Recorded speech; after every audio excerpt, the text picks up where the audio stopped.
हिंदू राष्ट्राबद्दल संजय राऊतांनी बोलू नये, कारण संजय राऊत पाकिस्तान धार्जिणे आहेत.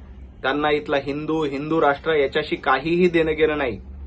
गोशाळेमध्ये कुणीही घोटाळा केला नाही. संजय राऊत ज्या वेळेला मुंबईमध्ये सर्वसामान्य माणसं मरत होती त्यावेळेला मृतांच्या टाळूवरचं लोणी खाणारे तुम्ही होतात.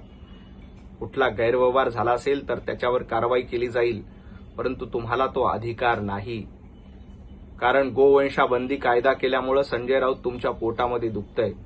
तुम्हाला माहित आहे की गोवंशबंदी कायदा झाल्यामुळं तुमच्यासारख्या काही सुपारीबाज लोकांची दुकानं बंद झाली, काँग्रेसच्या काही लोकांची दुकानं बंद झाली आणि ही दुकानं बंद झाल्यामुळं तुम्ही आता गोशाळांवर शंका उपस्थित करतायत. परंतु एक लक्षात घ्या, तुम्ही अशा कितीही शंका उपस्थित केला तरी गोवंशबंदी हत्या कायदा रद्द केला जाणार नाही.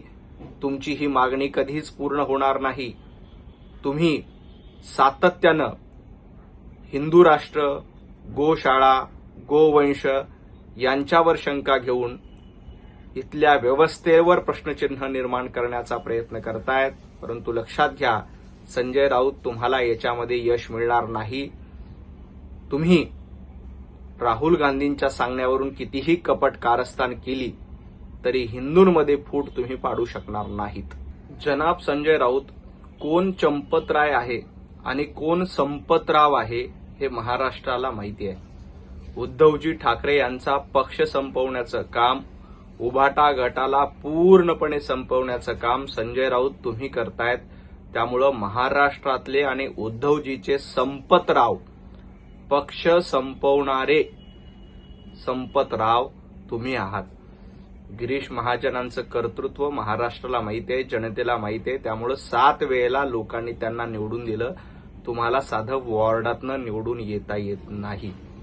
आणि राहिला प्रश्न गुजराती कंत्राटदारांचा, तर महापालिकेमध्ये 25 वर्ष सत्ता असताना गुजराती कंत्राटदारांना कुणी कंत्राटं दिली याची यादी तुमच्याकडे नसेल तर मनसेचे नेते संदीप देशपांडे यांच्याकडनं मागून घ्या. सध्या ते तुमचे मित्र आहेत. ते तुम्हाला 25 वर्ष महापालिका सत्तेतील गुजराती कंत्राटदाराची नावं देतील. किंवा शिवतीर्थावर जाऊन राज ठाकरे यांना विचारा, त्यांच्याकडेही ती यादी आहे, आणि मग इतरांवर टीका करा. विनायक राऊत अडचणीत आले, नंतर त्यांचं समर्थन करण्याला देखील संजय राऊत कचरतायत. त्यामुळं उभाटा गटातली गटबाजी पुन्हा एकदा चव्हाट्यावर आली. एरवी कुठल्याही मुद्द्यांवर विरोधकांवर टीका करणारे संजय राऊत जेव्हा विनायक राऊत यांचा मुद्दा आला तेव्हा मात्र मूग गिळून गप्प बसले.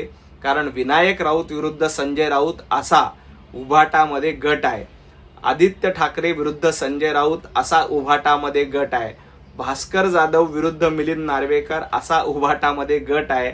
आज विनायक राऊतांच्या मुद्द्यावरून संजय राऊतांनी जे मूग गिळून गप्प बसणं पसंत केलं, त्यावरून उभाटा गटातली ही गटबाजी पुन्हा एकदा चव्हाट्यावर आली. पंतप्रधान नरेंद्र मोदीजी यांच्या छातीवरची मेडल्स या देशाचा अभिमान आहे. देशाची मान उंचावण्याचं काम पंतप्रधानांनी केलंय. तुमच्यासारखं महाराष्ट्राची मान खाली घालण्याचं काम हे पंतप्रधान नरेंद्र मोदीजींनी केलं नाही. आणि राहिला प्रश्न हिटलर कोण आहे, तर संजय राऊत, उद्धवजी ठाकरे हे औरंगजेब, अफजल खान, बाबर यांना लाजवेल अशी कामगिरी करतायत. बाबर आणि अफजल खानांनी जेवढ्या दाढ्या कुरवळल्या नव्हत्या तेवढ्या दाढ्या उद्धवजी ठाकरे मतांसाठी आणि सत्यांसाठी कुरवळताना आम्ही बघितलंय. त्यामुळे जे बाबराचं वारसा चालवतायत, औरंगजेबाचा वारसा चालवतायत, अफजल खानाचा वारसा चालवतायत, त्या संजय राऊतांनी पंतप्रधान नरेंद्र मोदीजींवर टीका करू नये. ती तुमची पात्रता नाही. उद्धवजींचे दाढ्या कुरवळतानाचे कारनामे बघा आणि मग इतरांवर टीका करा. उद्धवजी ठाकरे मुख्यमंत्री असताना महाराष्ट्रामध्ये गुंडांचं राज्य होतं. उद्योगपतींच्या घराबाहेर बॉम्बस्फोट ठेवणं, साधूंची हत्या करणं हे कर्म उद्धवजी मुख्यमंत्री असताना झाले होते. आणि राहिला प्रश्न महाराष्ट्राचा मुख्यमंत्री कोण, तर 2029ची विधानसभा निवडणूक देवेंद्रजी फडणवीस यांच्याच नेतृत्वात मुख्यमंत्री म्हणून लढली जाणार आहे, हे संजय राऊतांनी लक्षात ठेवावं.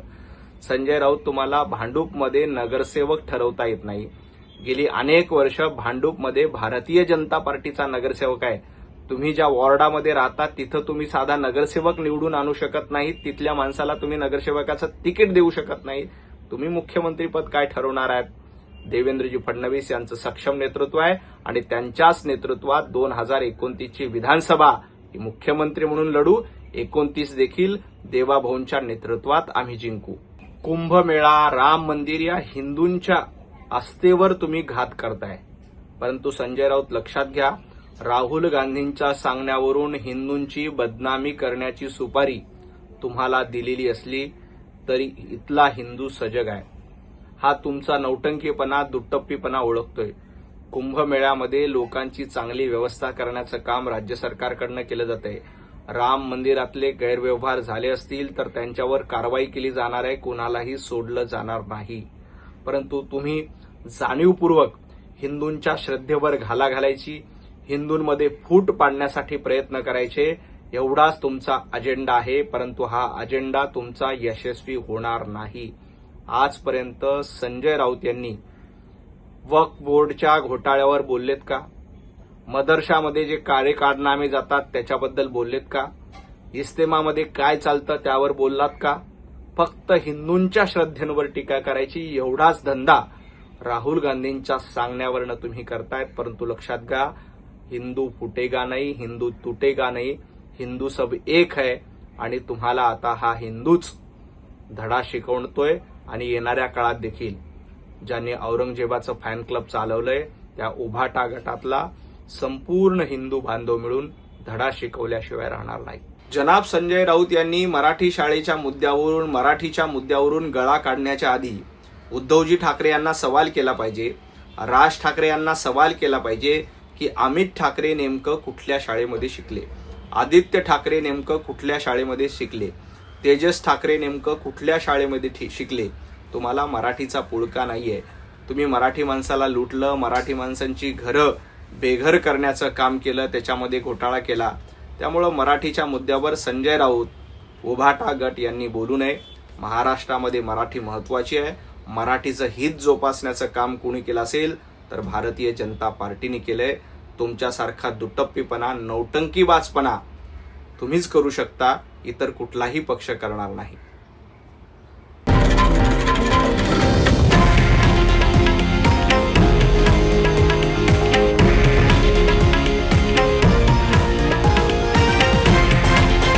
हे आहे देशातील नंबर 1 न्यूज नेटवर्क आणि आपण पाहत आहात TV9 मराठी, एकमेव.